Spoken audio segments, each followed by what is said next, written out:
লাইহি ওয়া মা বাইনা রিজলাইহি আজমাল্লাহুল জান্নাহ রাহুল বুখারী মুসলিম।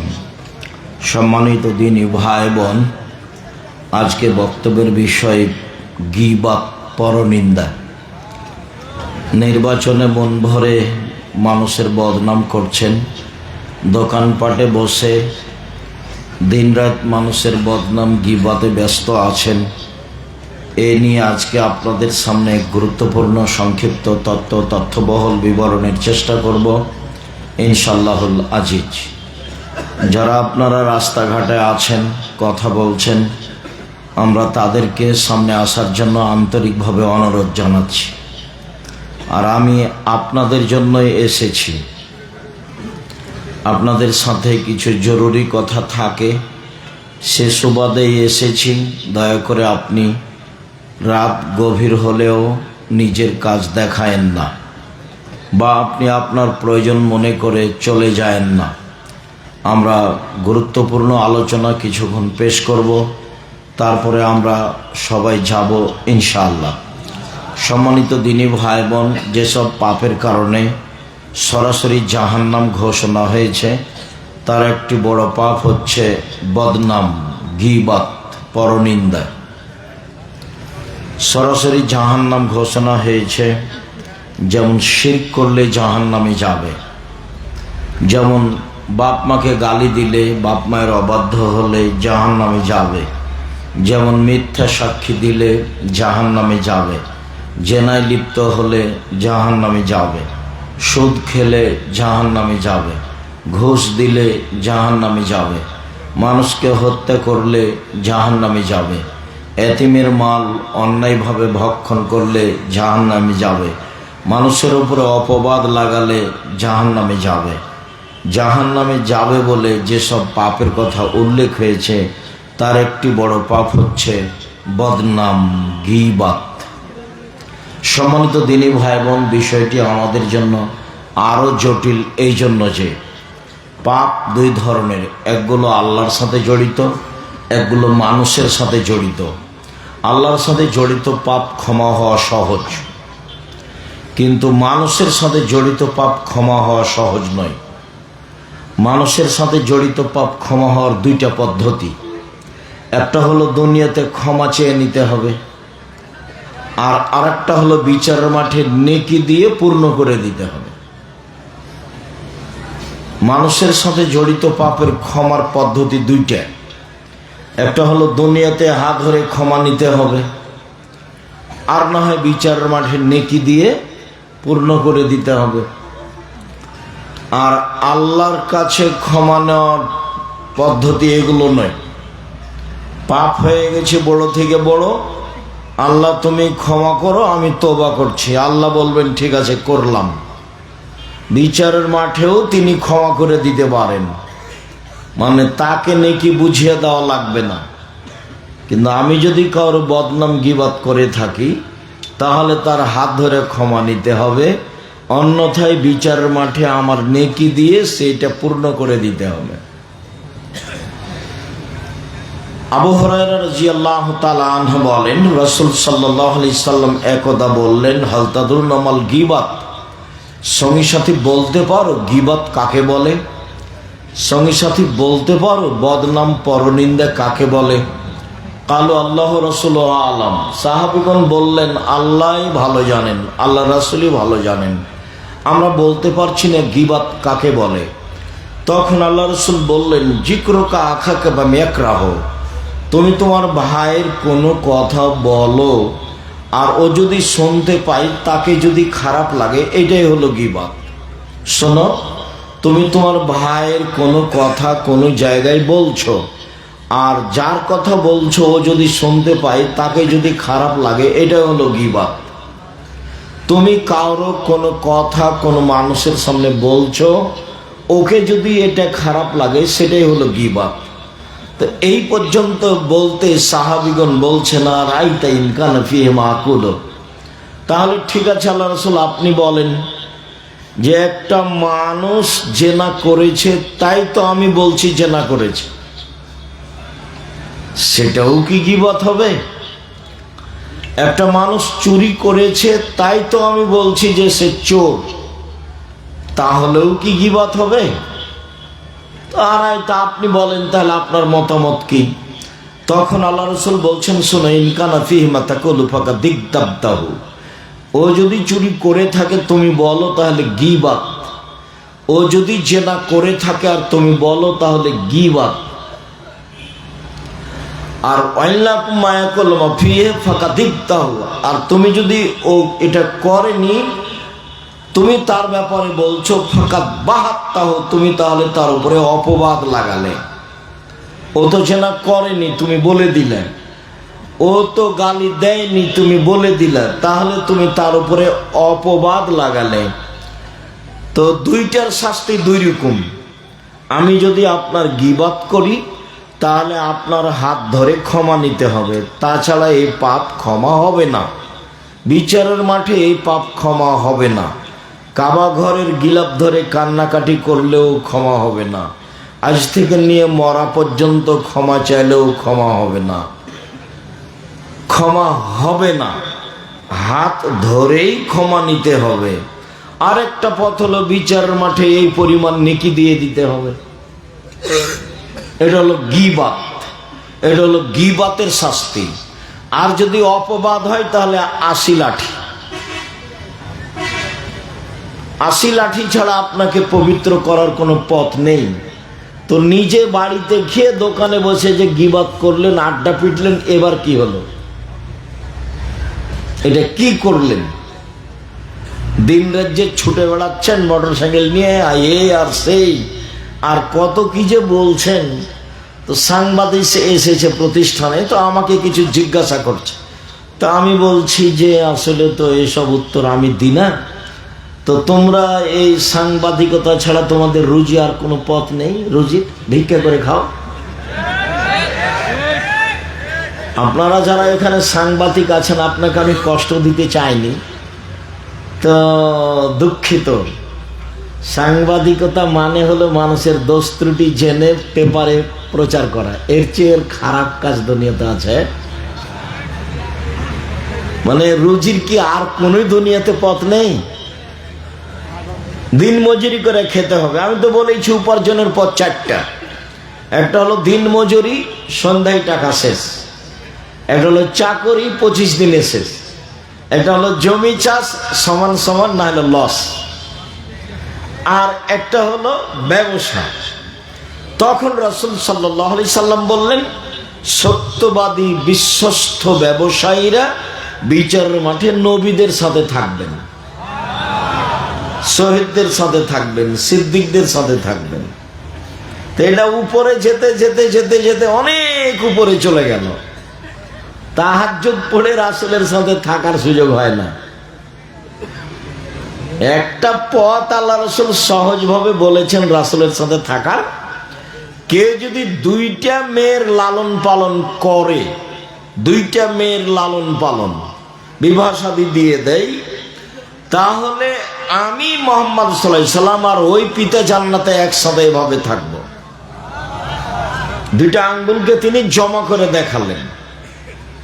তো এখন বাপে তো মনে করেছে যে ছেলে মেয়ের বিবাহ দেওয়া পর্যন্ত, এইটা নয়।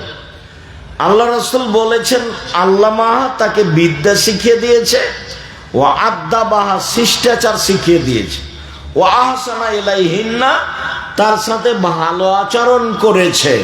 তাহলে এই পিতা আর আমি জান্নাতে একসাথে থাকবো। তো বাপ তো জানে না বিদ্যা কাকে বলে, বাপ তো জানে না শিষ্টাচার কাকে বলে, তো কি শিখাবে তাহলে? সকালে গিয়ে মেয়ে তো আপনার যত স্কুল কলেজ আছে গোদাগাড়ি, চাঁপাইনবাবগঞ্জ, বাংলাদেশে মেয়েরা সকালে গিয়ে বলছে ও কালিমা তোমার আকাশ, ও কালিমা তোমার বাতাস। তাহলে কি বাপ ভালো শিখিয়ে দিতে পারলো? সকালে মেয়েকে বলছে তুই বল যে আল্লাহ এক নয়, কালিমাও আল্লাহ। নাউজুবিল্লাহ। মেয়ে এখন সকালে গিয়ে বলছে কালিমাও আল্লাহ, কালিমা বাতাস দিতে পারে, কালিমা ঝড় বৃষ্টি দিতে পারে, কালিমা কল্যাণ দিতে পারে। তো ঝড় বৃষ্টি কল্যাণ কে দিতে পারে? আল্লাহ। তো মেয়ে যে বলছে স্কুলে গিয়ে যে কালিমার আকাশ কালিমার বাতাস,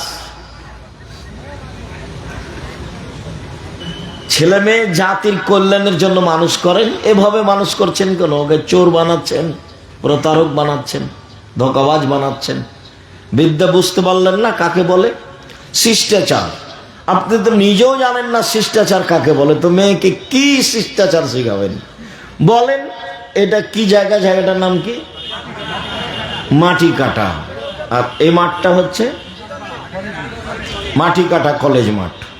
তো এখানে আশেপাশে যেসব বাড়ি আপনাদের মেয়েরা যারা এসেছে, যারা ঢং ঢং করে চলে গেছে, এরা সবাই ধরেন যে আপনার মেয়ের নখটা বড় আছে, বলেন এটা কোন শিষ্টাচার? নখে নেইল পালিশ আছে, বলেন এটা কোন শিষ্টাচার? ইহুদি খ্রিস্টানদের পতিতালয়ের মেয়েরা নখে নেইল পালিশ দেয়। ইহুদি খ্রিস্টানদের পতিতালয়ের মেয়েরা নখে নেইল পালিশ দেয়। ইহুদি খ্রিস্টানদের পতিতালয়ের মেয়েরা নখে নেইল পালিশ দেয়। তা আপনার মেয়েও নখে নেইল পালিশ দিয়েছে, বলেন এটা কোন শিষ্টাচার? দুঃখিত। ভ্যানিটি ব্যাগ নিয়ে সাজগোজ করে ঘুরে বেড়াচ্ছে, আজও ঘুরে বেড়াচ্ছে, দোকানপাটে এদিকে ওদিকে ঘুরছে, বলেন এটা কোন শিষ্টাচার? পরচুলা মাথা দিয়ে বড় করে খোপা বেঁধেছে, বলেন এটা কোন শিষ্টাচার? আল্লাহ রাসূল বলছেন লান আল্লাহ আলাল ওয়াসিমাতে ওয়াল মুস্তাসিমাতে ওয়াল ওয়াসিলাতে ওয়াল মুস্তাসিমাতে ওয়াল মুতানাম্মিসাতে ওয়াল মুতাফাল্লিজাত। যেসব মেয়েরা উল্কি করে তাদের উপরে অভিশাপ, যেসব মেয়েরা পরচুলা ব্যবহার করে তাদের উপরে অভিশাপ, যেসব মেয়েরা ভুরু তোলে চিকন করে তাদের উপরে অভিশাপ, যেসব মেয়েরা দাঁত ছিলে চিকন করে তাদের উপরে অভিশাপ, যেসব মেয়েরা বেরেসিয়ার পোষে নিজেকে কম বয়সের দেখায় তাদের উপরে অভিশাপ, যারা উঁচা স্যান্ডেল পরে নিজেকে লম্বা দেখায় তাদের উপরে অভিশাপ, যারা এসব ঢং অবলম্বন করে তাদের উপরে অভিশাপ। তো মেয়ে তো জাহান্নামে চলেই গেছে, আপনিও তার সাথে আছেন, এবার জান্নাত নবীর সাথে হবে কিভাবে? এইভাবে মেয়ে মানুষ করে হবে?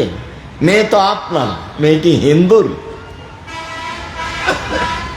ফ্যাশন বোরকা পরে ঘুরে বেড়াই, ওই আপনার গোদাগাড়ি বাজারে যায়, মহিষাল বাড়ি বাজারে যায়। আপনার মেয়ে তো হিন্দুর নাকি মেয়ে? ও কি ইহুদির মেয়ে? ও কি খ্রিস্টানের মেয়ে?